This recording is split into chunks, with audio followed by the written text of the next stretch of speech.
Handout here called the end of the semester checklist, and I am going to get this on the remote teaching resources today because I don't want to wait until next Monday because next Monday finals begin. So Lynn and I came up with with 7 really good tips about how to end the semester successfully and positively, and also with an equity mindset so that this isn't an overload for them, so they're not worrying, so that they are feeling comfortable to begin the next semester as well. So a couple of these are a little bit of a repeat of last week, but they're super important. And the first is to communicate the last day to turn in work. And when you're planning on uploading grades to Rosters Plus, and ideally this is actually in your syllabus, but because we are remote and we went remote immediately, that date may have switched for you a little bit. So you need to make sure that you are letting students know, and it should be reiterated several times.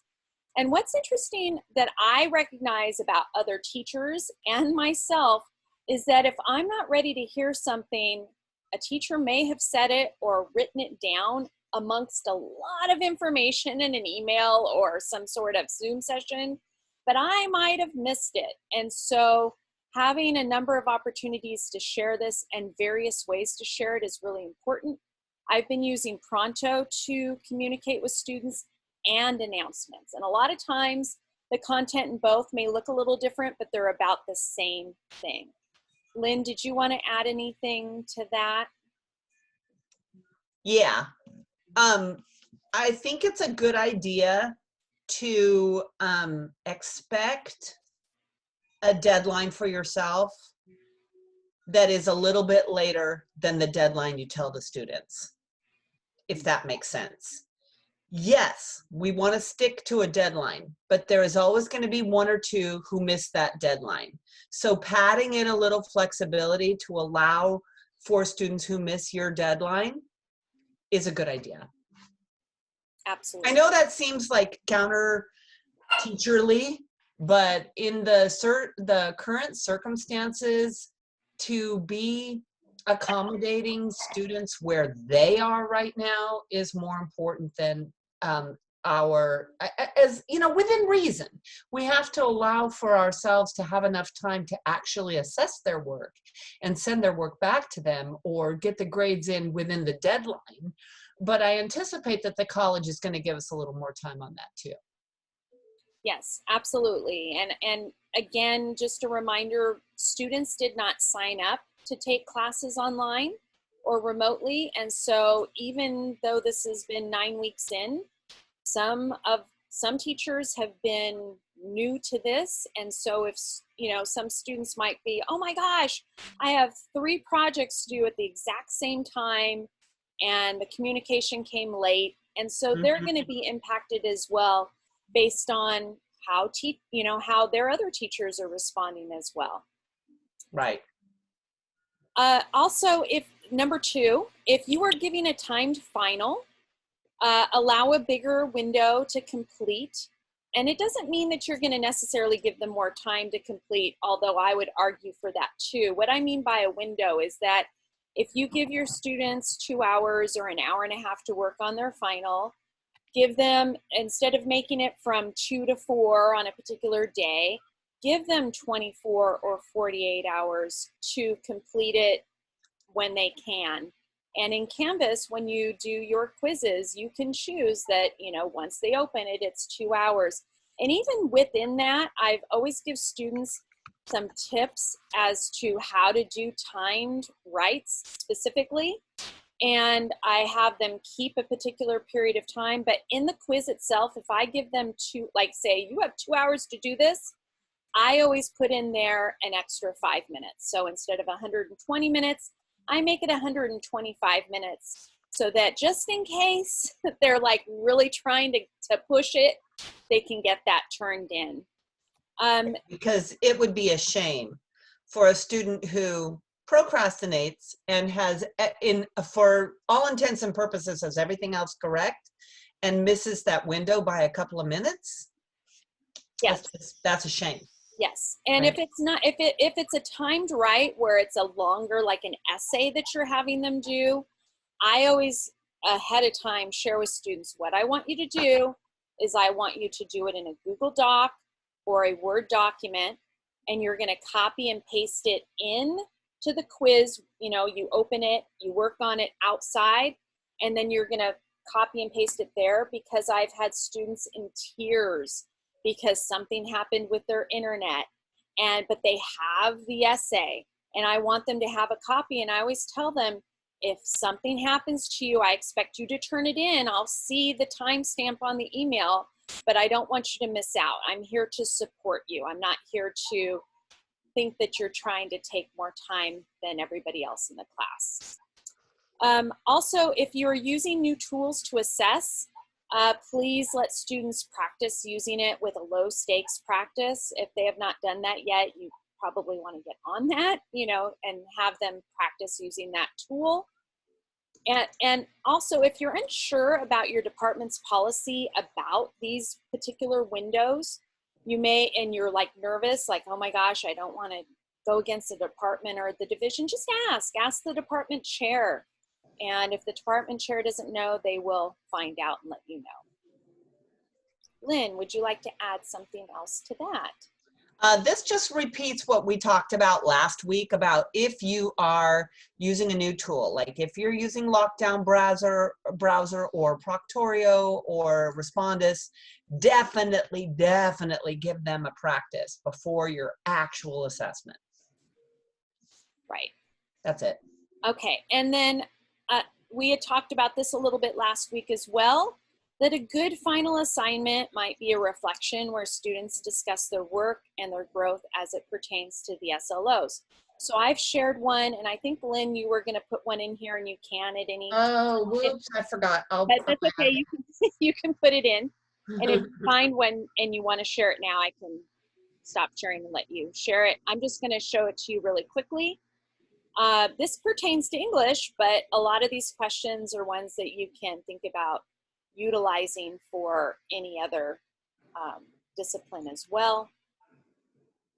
Mine is a Google form that is like a survey, and it gathers their opinion, and the questions are really open-ended with long paragraph answers. Things like describe how you feel now compared to how you felt at the beginning, and things like that.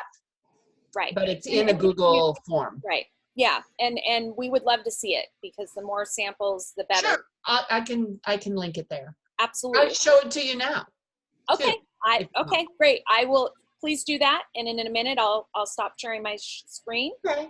We'll do yours first, of course. Yes. Yeah. So mine is a final reflective narrative where I have questions. I'm asking them for the SLOs to copy an example from their work to illustrate how they've met the objective. Lynn does this for each of her writing assignments, and next year that's what I'm going to be doing as well for each one. But this is sort of an overall, these are the SLOs for the department. I'm asking them what they've learned or not learned from the class. And this is really, I'm going to show you another Google form as well, about where they're looking at my class and evaluating how I did as a teacher and what worked for them, because that helps me for next time.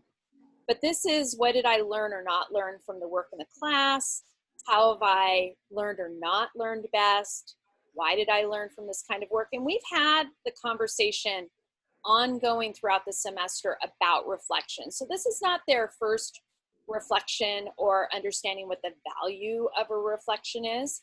So I just want to share with you that if you've never had students reflect on work before, you may want to take some time to discuss the value of reflection and how that helps their learning.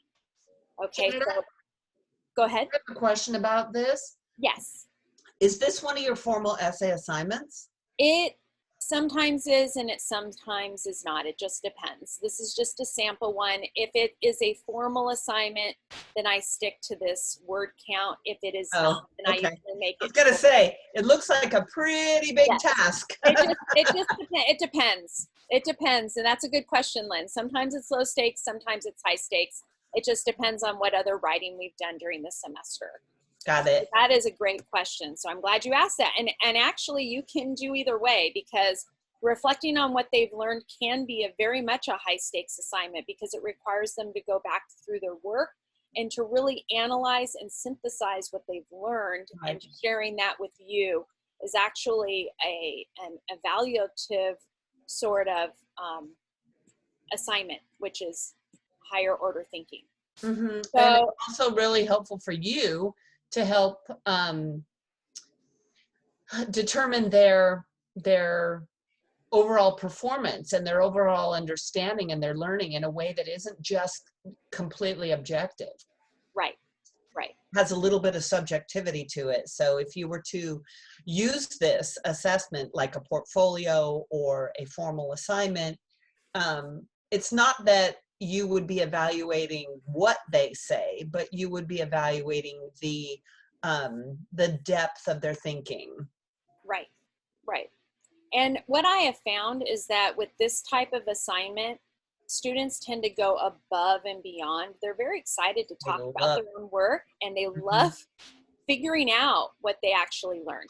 So I'm not going to I'm not going to read any more of these out loud. I just wanted to showcase these, and you can take and use, or you can go, oh, this is a great idea, but I really need to foster it or revise it for my area. All right, so I am going to go out of this, and I will stop sharing in just 1 second, Lynn, and you can share what you do. Okay. Am I allowed to share? Yes. At the bottom, it should say share screen. It does. Now I have to find it. So mine is like I said, it's in a Google form, and I have several Google accounts. So that some of them just lend themselves a little better to what I want to do. Oh, but where is it, is the question. I didn't know I was going to have to do this, but let me see if I can find it. Actually, why don't we stop my share? I'll find it. And that sounds good.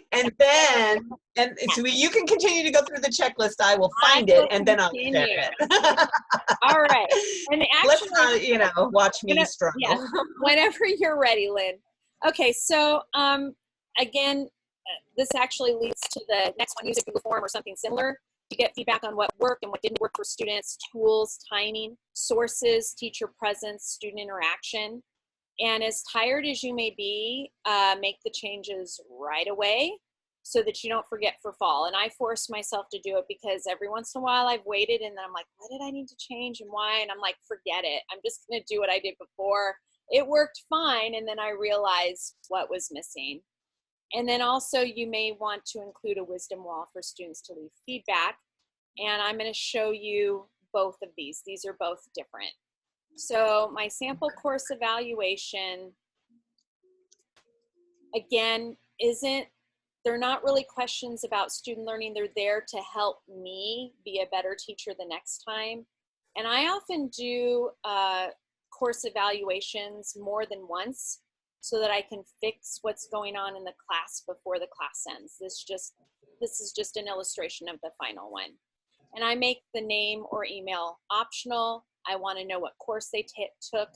So you can actually make this for, I have 3 preps this semester, and if I wanted to keep them separate, I could, but I usually don't. I can see fairly well were the due dates good ones to have, or did you want more or less? When I'm teaching online, I tend to have 2 due dates. I have Wednesdays and Fridays, and every once in a while Sundays for the final writing assignments.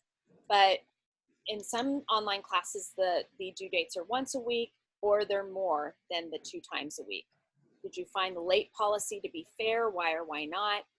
What did you like about the class? And it doesn't mean that I'm necessarily going to change my late policy because a student thought it wasn't fair, but it will be something that I think about as I move forward. What did you find to be useful? What readings resonated? What did you not like?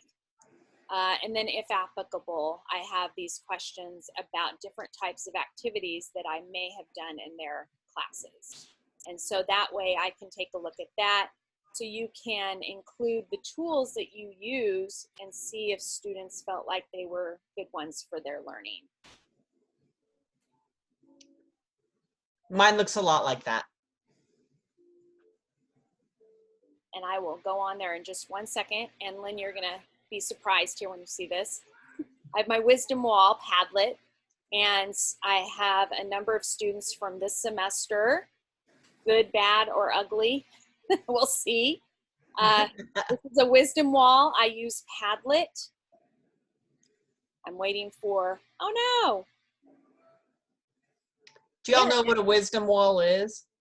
I'm gonna, No idea. Okay. a wisdom wall is a place where students help future students by giving them tips and advice about how to be successful in your particular class, so that that the students know what the teacher is going to be like. And so I have students here, and you can actually go through and read, and I'm also reading it to look for feedback about whether it was challenging, what types of tips they should do in order to be successful. These are all new. These all came very recently here. Yep. And so there were none yesterday. these are all online. And so, you know, some students say it's easy, some say it's harder. I have a couple of students who have had me more than once. I took her in both classes, and I highly recommend keeping a planner of some sorts or multiple links that direct what's due, you know. So they're giving ideas about how to be successful in my classes. And I actually put this on my interactive syllabus for the next semester and share that with them. And I will sometimes highlight, yeah, pay attention to these few here. These are really important. Yeah, and this is on Padlet, which is on, yeah, go ahead. It's just a website where you ask a question and your students can, by using the little plus sign at the bottom, write their responses. So you could do this in a discussion board in Canvas, and then share the, you know, create some sort of other way to share it with your future students, or you can do it where you ask your students to write letters that are just documents that you collect, and then you showcase the ones that you want to show to you. It doesn't have to be as high tech as this is the point. This is a really super great platform for this, and people use Padlet for all kinds of ways of sharing opinions. It's a wonderful tool. But just to show some options for the same thing. Right. And in the summertime, if you see the little plus, you just hit plus, you type your response in, and you're good to go. Yeah. In the summertime, this may be something that would be really good to share because it's free and easy to use. Right. If it's free, start playing around with it with your summer class. Right. And then I have a Wisdom Wall Google Doc. So it's a Google document instead. And what I did with this one is students went in and they put all their comments, and then I narrowed it down to a shorter list. I won't open that one up, but I just wanted to show you that it, you know, it doesn't have to be a Padlet. That's just what I'm using because we use the tool already in class. It was not a brand new tool that I introduced, but I love Padlet, and we can talk about that again. Lynn, so you're ready?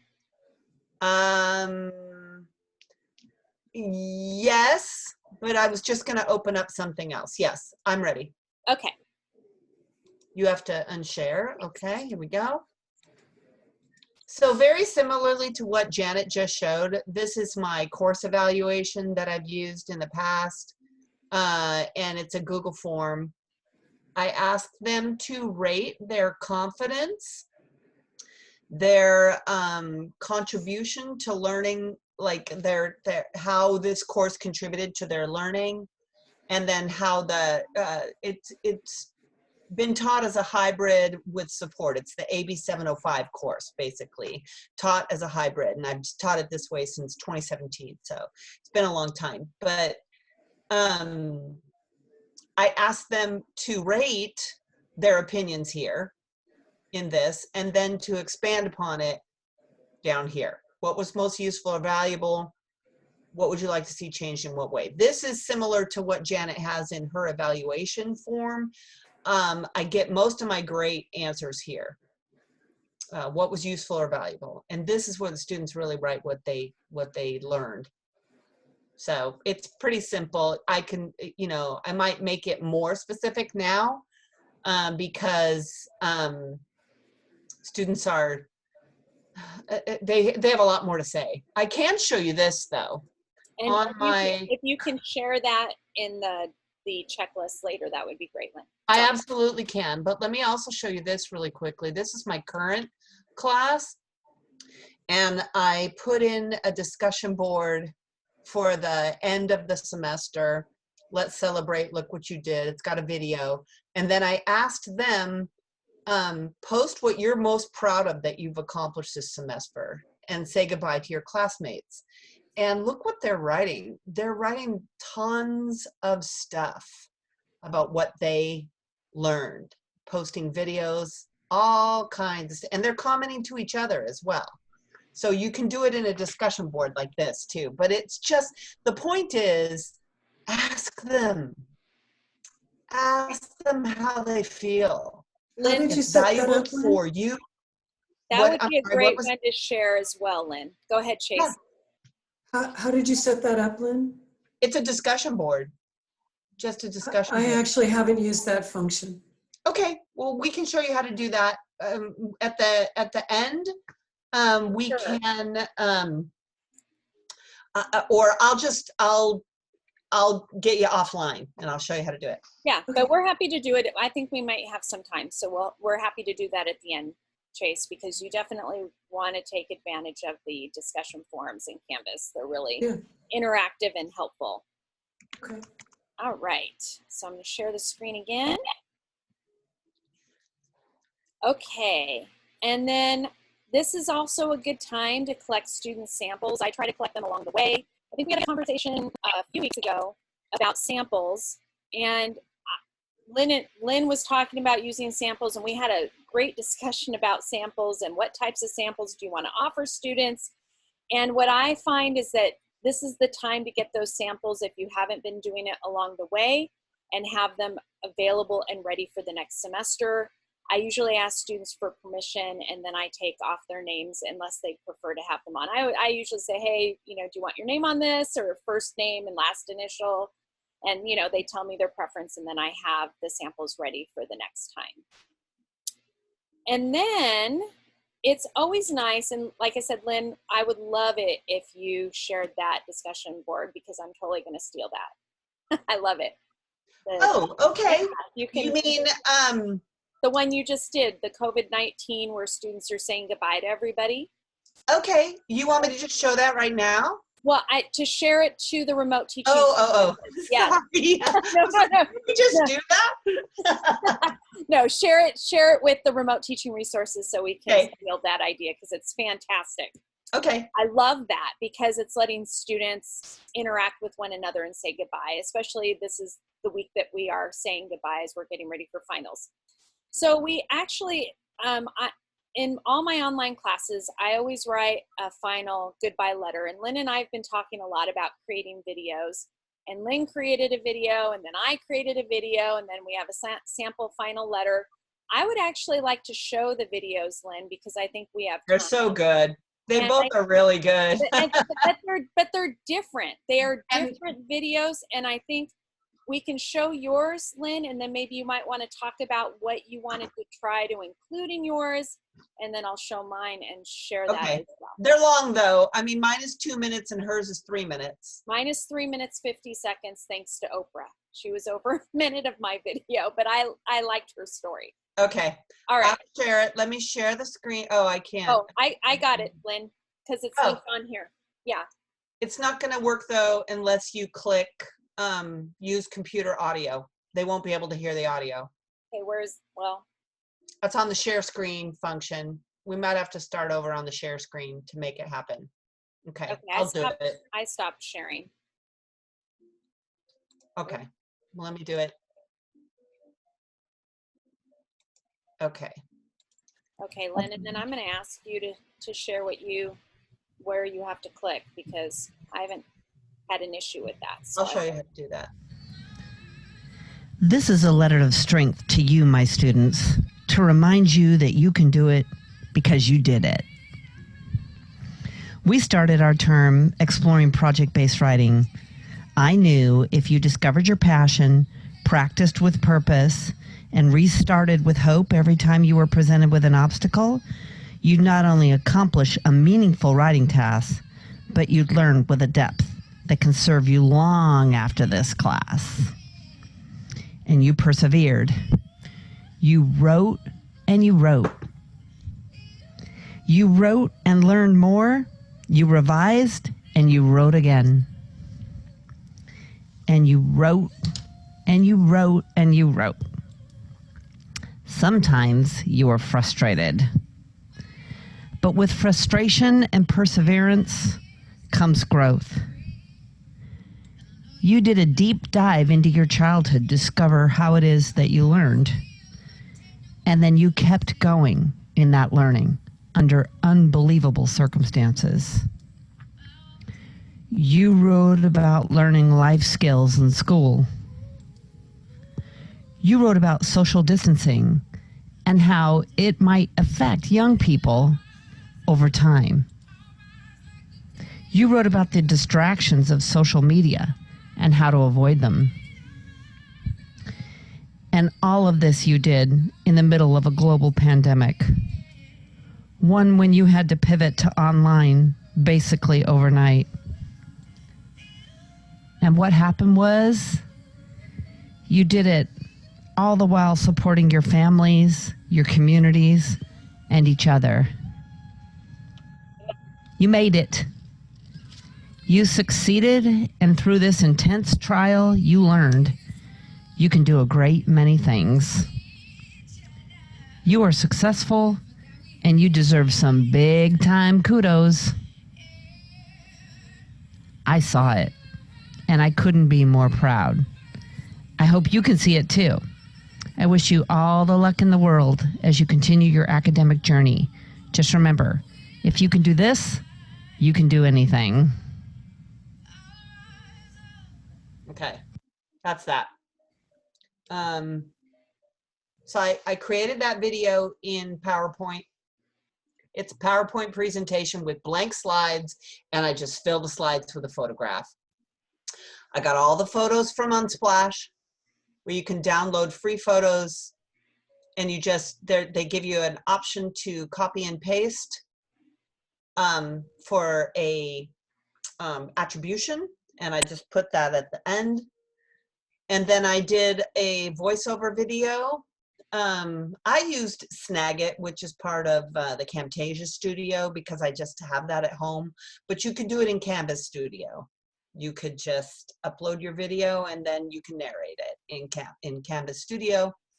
And then I embedded it here in the discussion board via Canvas Studio.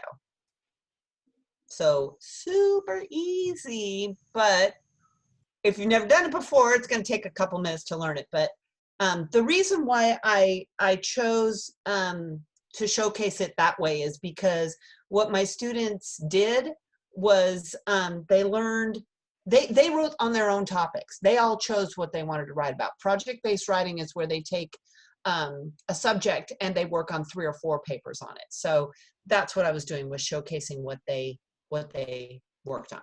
That's it. That's what you wanted me to do, right, Janet? Yes, yes. And then I asked them to respond. Yeah. I love that. Love it. So let me ask you, let me see, does anyone have any questions for Lynn about her video? Joanne.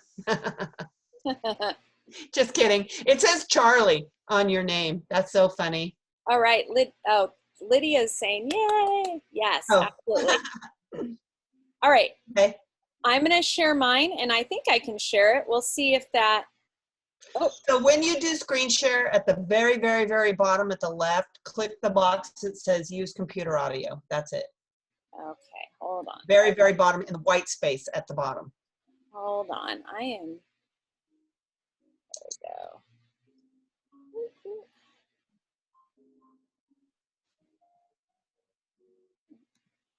Is this helpful so far? Yeah? Okay. One thing that I was come across in my social media connections is that it's really important that because normally we'd have class and we'd say these things to them out loud in our own voice. And because we don't have the opportunity to do that, I think it's really important that you somehow make that happen. And it would be really great if you could do it with your face and your voice. Janet does an excellent job of using her face and her voice in her video. I'm working on it, Lynn. I'm awfully embarrassed, about doing this. I'm hoping this is going to work. I actually clicked on something. I hope that it didn't mess me up, but we'll see. My video, I have 3 different preps, and I wanted to do one goodbye video or one last message video for everyone, and then I wanted to and you know what, Lynn? I'm gonna ask you if you would. Are you able to get onto the Google Docs? Can you link to my video from there, and can you show it? Yeah. And I'll talk about it just for a moment.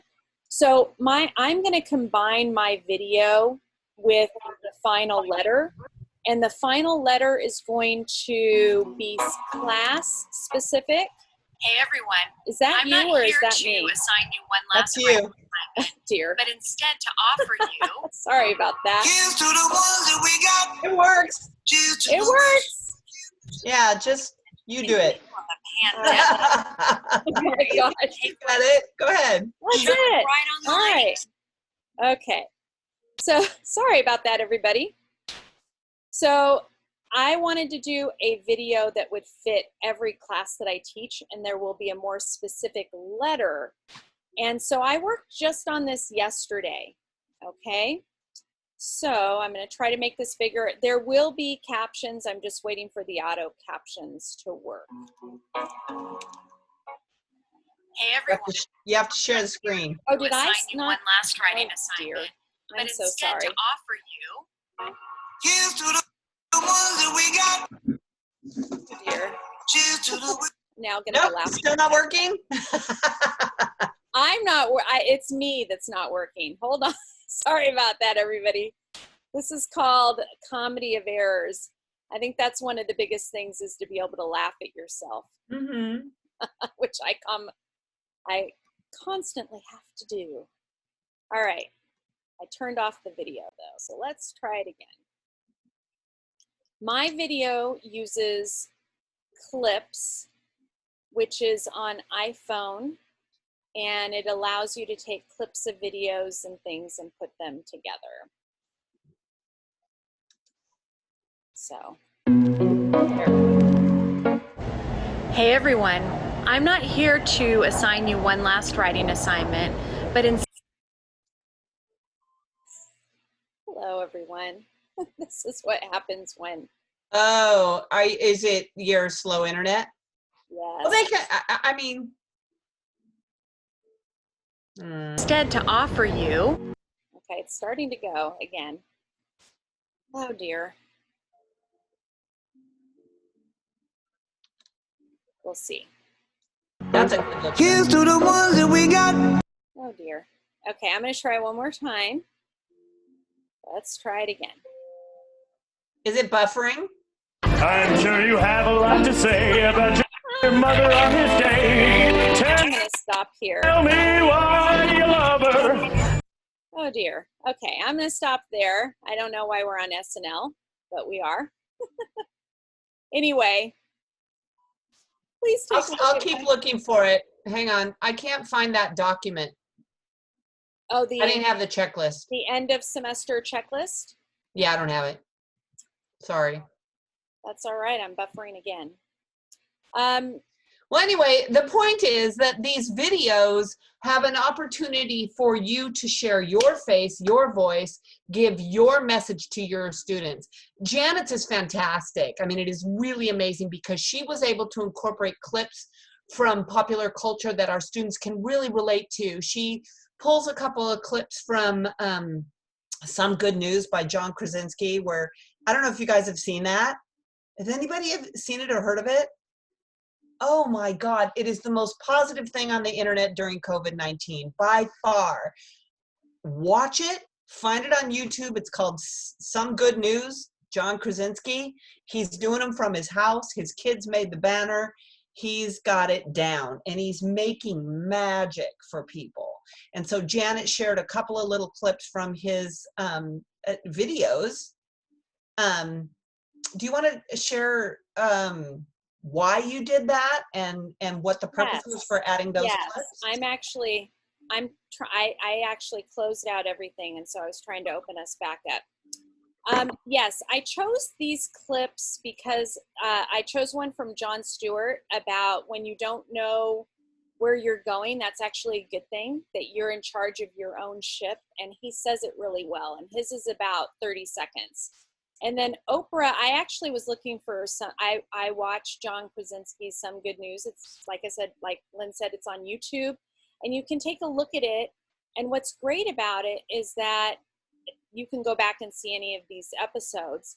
And what I did was I was actually looking for Oprah, and I did hit the big time with Oprah and John Krasinski, because Oprah discussed what it meant to fail and how failure led her to do better things. I also spent a little bit of time in my video talking about what this class will help them do beyond just a stepping stone to finishing up their degree, because I like to remind them the value of what it is that we did in our class. All right, we're gonna share the screen now. I will not try to show you the video again, but it is linked here, and I'm gonna share this with everybody on the remote teaching resources today, and I will probably send out a quick email about it. The last item that we wanted to share, and I'm trying to get down. Now my Zoom is going really slowly. I have to tell you that these sorts of snafus, that like what just happened to me right now, that doesn't happen too often on Zoom, but it does happen. And I think that part of teaching online is being able to be open about the fact that that does happen and try to come up, you know, with the plan B. All right, so I think Lynn talked about this as well, but we're going to talk about it a little bit more, and that is to wait a few days before submitting final grades to Rosters Plus. So for example, I'm telling students this is the last day you're going to turn in your last assignment, and then I'm telling them you're going to have 24 hours from the time I let you know to go back and check your grade to make sure that I haven't made any mistakes. And if there's some revision or you want to give them an opportunity to revise, you can. And Lynn, do you want to talk about that part a little bit, please? So I just wanted to point out that giving yourself some time to allow for students to come back to you with, oh my God, I'm at 88%. How can I make it to a 90 and get the A? To pad that in, especially this semester in terms of time, if it works for your discipline, if it works for your timing. I get it if it doesn't, but if it does, to give yourself some time to allow for students to do that, it is really valuable for them. It makes them realize that they have some agency and that there is some power in their, that they own some of their grading. It's not just something that is given to them, that they earned it. So final grades, I used to turn in all my final grades during finals week. Everything is due by the Wednesday of finals week, and then I would have everything turned in, final grades out the door by Friday. And I've since stopped doing that because inevitably I would get somebody who would contact me the following week and say, oh, but I did this and it got lost in, you didn't put it in the grade book. And then I'd have to do a grade change form, and it wasn't working. Or I would send out the email that said, check what I did, check your final grade, make sure it's okay, because I'm going to turn in grades. But they didn't see that email because they didn't check their email for a few days, you know? So 24 hours, I don't know, is a long enough time. because they don't always check their email every 24 hours. They should, but they don't. So it gives you a little bit more time. So I would wait until, I mean, you can have it all ready to go, but just wait until the middle of the following week or a day or two before the deadline. Just don't forget to turn them in, because that's bad too. I've done that before also. So that's my rationale on that. Just to allow for mistakes that you may have made, and to allow for them to perhaps improve if there's something they can improve on. Right. Okay. I want to open it up and see, does anyone have any questions about finishing out the semester that we didn't seem to discuss here? Okay, so I'm going to take a quick moment, and I just have a class that I have not published yet, Chase, specifically about discussions, okay, just to show you how to get started with discussions. So if all of you feel comfortable with discussions and don't want to stay, it doesn't hurt our feelings if you want to leave. If you want to, or any other questions, yes, yeah, the checklist is going directly onto the Canvas teaching site. Yes, yes. Okay, so what I did here, Chase, is I opened up discussions. You're not going to see any, so I'm going to play around with creating one, okay? So I opened it up, and I'm going to click to add a discussion. And just like in Canvas, whenever you see a page or an assignment, the discussion has a very similar feel to it, where you have the title and you have a place here to put in your page information. And sorry that it's buffering, I apologize about that. But what is different about a discussion forum, so we see the title, we see all this information, it's very much the same as a page or an assignment. But then we have some choices below where we can add threaded replies. And if you've ever been on a discussion board where there's a particular topic and you want to just talk to this particular topic, you can have threaded replies. You can talk about whether it's graded or not. You can even make this be a group discussion, have it available from and until. But I'm just going to quickly just put sample. Go ahead, Chase. If I was going to do it just like the one you did, Yeah. The one Lynn did. Say goodbye. How did you put it? Yeah, I wrote in the title, I put saying goodbye. And what you're proud of? Yeah. And Lynn, you're going to share that with remote teaching resources. Is that correct? Yeah, we'll get that in so you can get the exact wording that Lynn used. Yeah, you can copy it. Yes, I'm going to, but I'm going to put my video in. You know what I mean? I'm just right. But you can have the discussion board without the video. So don't feel, like you need to have a goodbye video. You're like, oh my gosh, I don't even know how to make a video. I just want to do the discussion forum. You can have just the discussion forum. So I'm putting sample, I'm putting question. I'm going to put allow threaded replies. You can choose to let users have them post first, or they must post before they see replies. If you're going to do a goodbye form, you probably don't want to check this. You can say whether it's for grading or not. You might give them a little bit of credit for just having done it as a low stakes. But a discussion can be a high stakes sort of assignment too.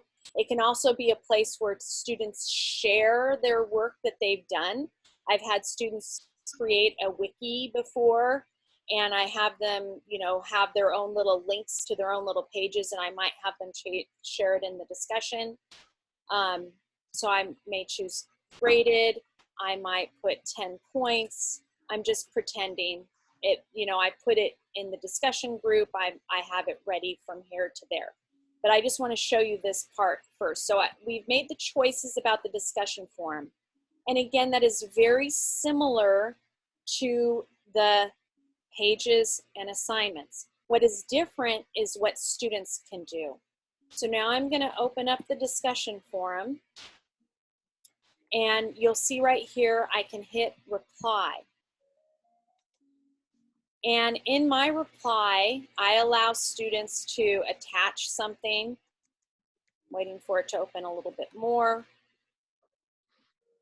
And I can type in my response in the reply and hit post reply. And I can even do a video response. In fact, I think that's probably what I'm gonna ask in my goodbye discussion forum. I love that, Lynn. I'm glad you shared that today.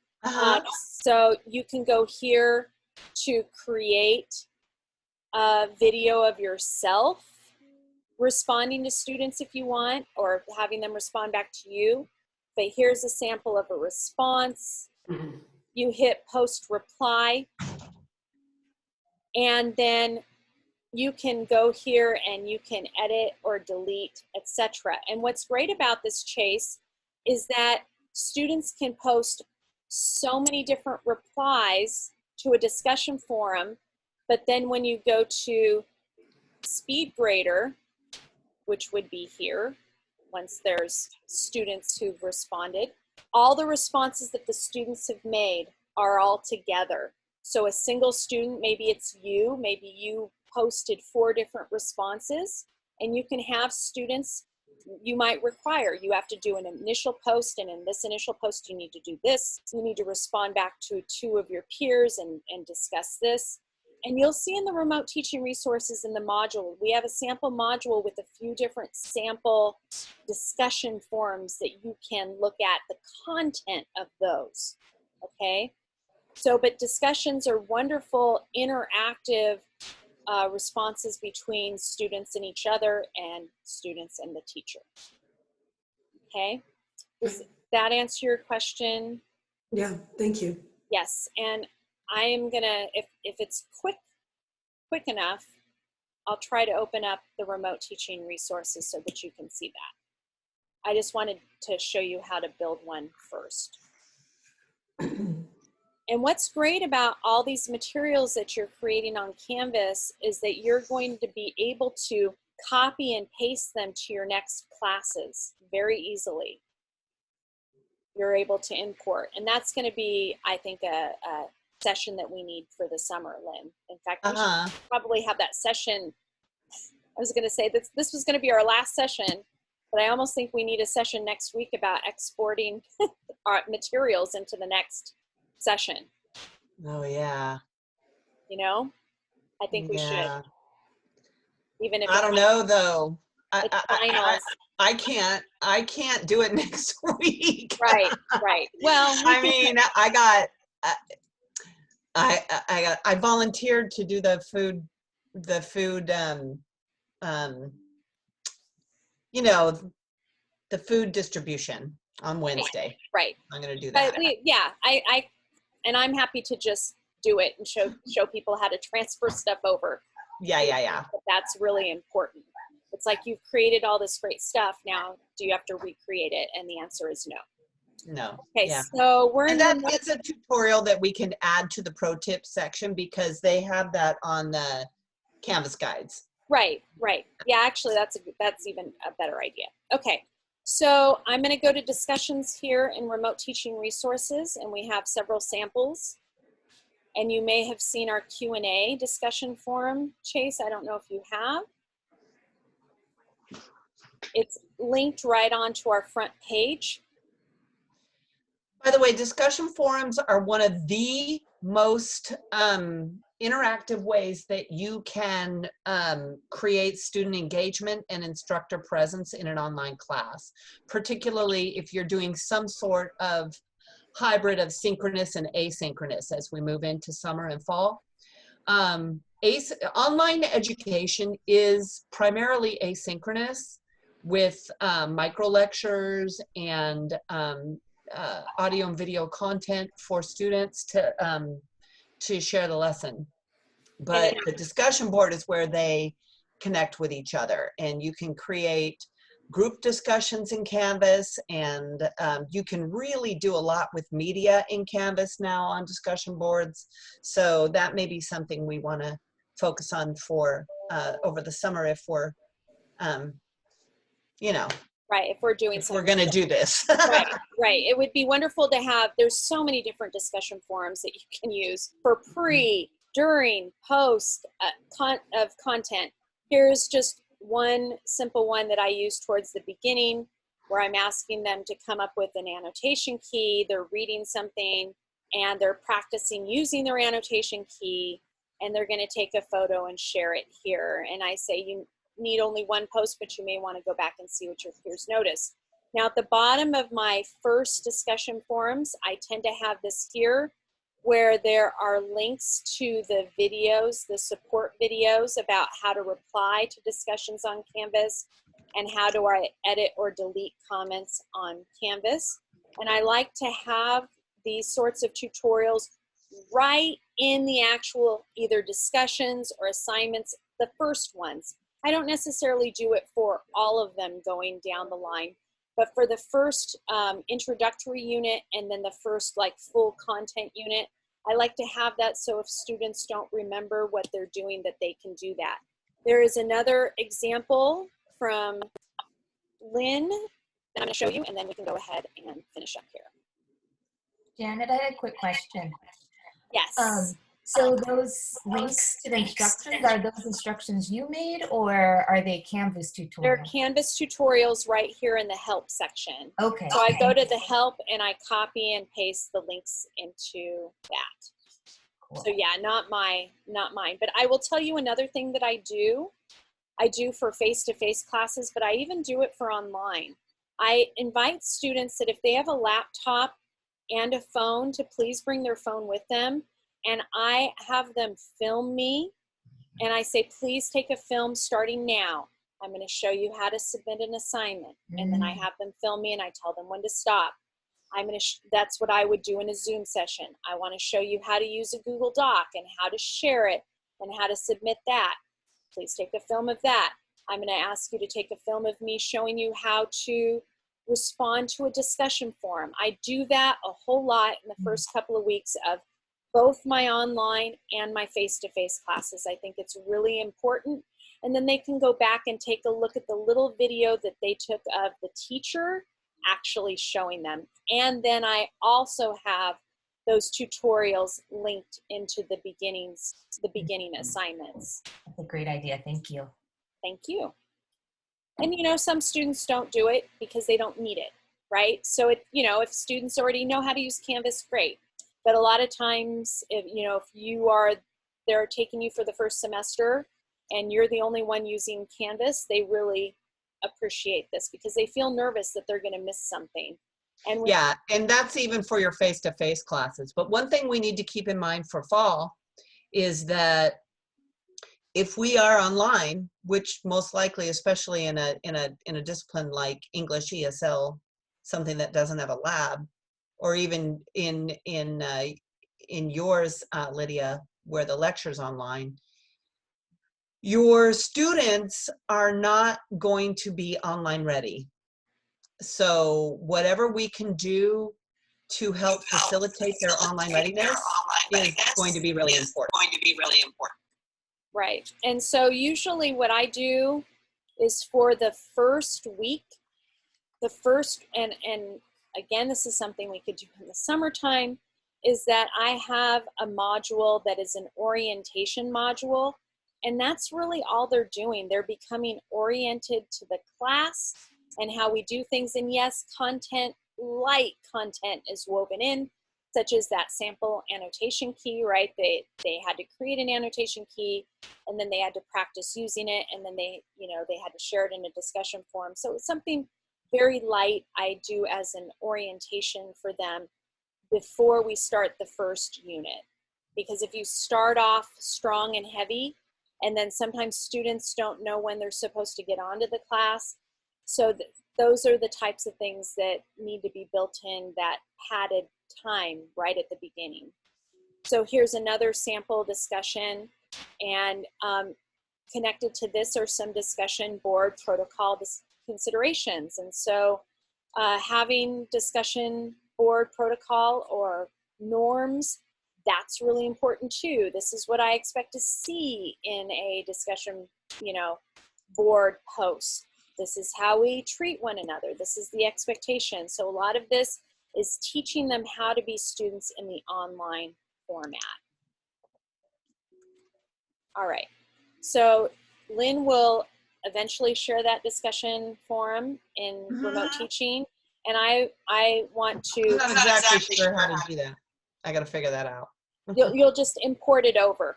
Oh, So yeah, just go to, because you're a teacher, you'll just go to settings. I got it. I know what to do. Yes, yes, and then import over. Okay, so yeah, so that's it. On it, Lynn or Janet, will your videos be somewhere Yes, on that? yes, Can you They're show in the us? checklist. yes, they're in the checklist and they'll work for you because you won't be on Zoom. It's funny. I was like, oh my gosh. Where is the checklist? The checklist is not on the remote teaching resources, but it will be within the next hour and a half or so. What I Okay. said in the chat is that we are going to post it in the pro tip section, and then we're also going to put it in the announcement. Yes. Okay. And we're going to do it today because, like I said, like we had said, people need this today, not Yeah. next week. Yeah. That's right. So Yeah. we'll have This will help you to prepare for finals week. Yes. Yeah, I really love the idea of doing a goodbye video and letting them say goodbye to each other. I think that's, I'll post that up there I'm right going now. to do that. Yeah, Awesome. it's great. It's a great idea. And what I like is it reminds me of Pronto and how in Pronto that it gives students agency. It gives them power to not, it's not just the teacher's voice saying goodbye. It's their voices saying goodbye to one another. So that's really important. And this week, I've been having my final Zoom sessions, and as we've ended, students are like, but we're like, they didn't want to leave. They were they were so sad, So I think that this gives an opportunity for them to say goodbye. So fantastic idea, Lynn. Did you guys Well, thank post? you. Did you guys post your video at the beginning of the discussion? Lynn did. Lynn did. I have not posted my video yet because I just created it yesterday. Okay. But the goodbye letter, that's a good question, Chase. I have a goodbye letter too. And I always have a goodbye letter when I'm done grading everything. And the goodbye letter, and it's the sample is there, is also giving them appreciation for what we did in the class and thanking them for being part of the learning community. So I reserve that particular letter to like when everything's done. Okay. Thank you. Thank you. Okay, so that discussion is now there on the Canvas resource page, but I'm gonna edit it and make it fit for instructors because it just copied directly from my course. So, and I'll put it in the pinned discussions. Fantastic. In discussions. Okay. Thank I you. just wanted to say thank you to both of you. You guys really are a dynamic duo, online teaching couple. We are loving it. We're having so much You fun. guys are I awesome, agree. and I I'm so totally sad agree. that this is the only one I've been able to get to, and I'll be watching the webinars. But I was wondering if you're going to be offering anything in the summer. No, I We I know forgot.